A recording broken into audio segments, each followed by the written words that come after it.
Si Mang Valentin ay kilalang kilala sa aming lugar bilang pinakamagaling na manunungkit ng buko at niyog.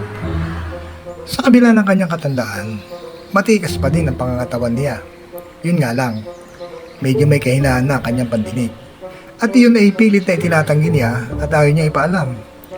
Isang araw, habang ako ay papalabas ng bayan, nakasabay ko sa daan si Mang Valentin. Magandang araw po, bati ko sa kanya. Saan po kayo papunta, Mang Valentin? Sabi ng matanda. Maluto ito, Amang. Sabi ng matanda. Yung maluto ay binaon o baon na pagkain ang ibig sabihin sa aming lugar. Parang ang layo na ata ng sagot sa akin ng matanda. Tinanong ko ulit siya. Ano naman po yung baon nyo? Sumagot ulit si Mang Valentin. Ay, dyan sa silangan, nagpapasukit sa akin ng niyog.